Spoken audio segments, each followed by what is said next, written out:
Halo, nama saya Nathanael Rai dari kelas 8D. Hari ini saya akan mempresentasikan hasil analisis potensi sumber daya alam, kualitas sumber daya manusia, serta peran lembaga sosial Jakarta.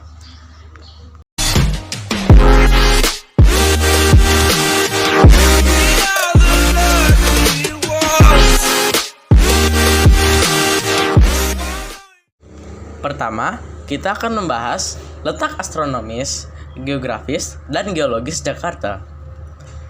Letak astronomis Jakarta berada pada 5 derajat 19 menit sampai 6 derajat 23 menit lintang selatan, dan juga 106 derajat 22 menit sampai 106 derajat 58 menit bujur timur.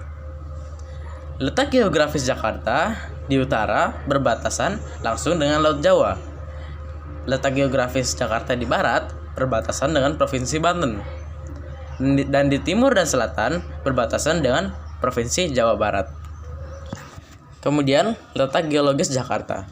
Seluruh dataran Jakarta terdiri dari endapan Pleistosen yang terdapat pada kurang lebih 50 meter di bawah permukaan tanah. Bagian selatan terdiri atas lapisan aluvial, sedangkan dataran rendah pantai merentang ke bagian pedalaman sekitar 10 km. Di bawahnya terdapat lapisan endapan yang lebih tua yang tidak terlihat pada permukaan tanah karena tertimbun oleh endapan aluvium. Di wilayah bagian utara terdapat endapan tersebut pada kedalaman 10-25 meter. Makin ke selatan, permukaan keras semakin dangkal hingga 8-15 meter.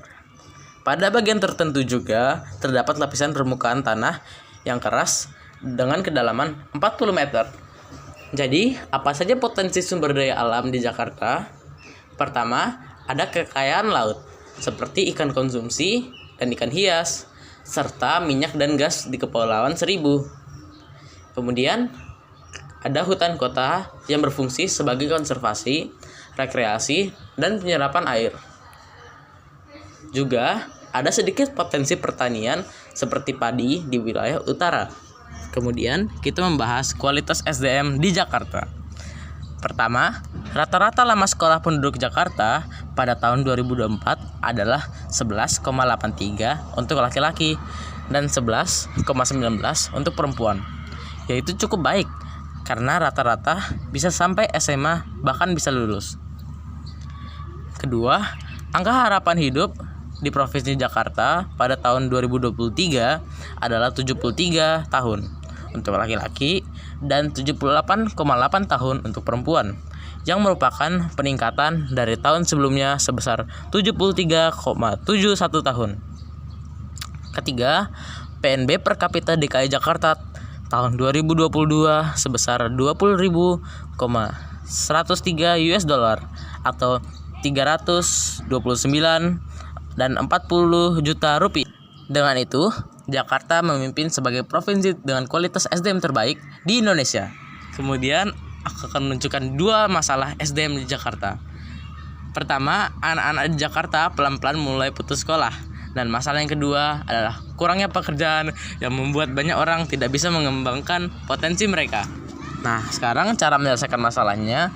Yang pertama, kita bisa memberikan pendidikan yang baik kepada anak. Kedua, bisa memberi duit untuk biaya sekolah yang baik. Dan ketiga, memberi pelatihan pekerjaan yang sesuai dengan pekerjaan yang ada.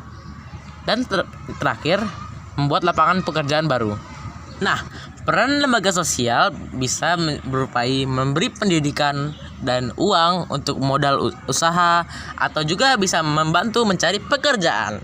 Nah, karena itu aku merefleksikan bahwa WNI Jakarta cukup berpendidikan, tapi masih ada yang tetap putus sekolah. Dan karena itu mereka sulit mendapatkan pekerjaan.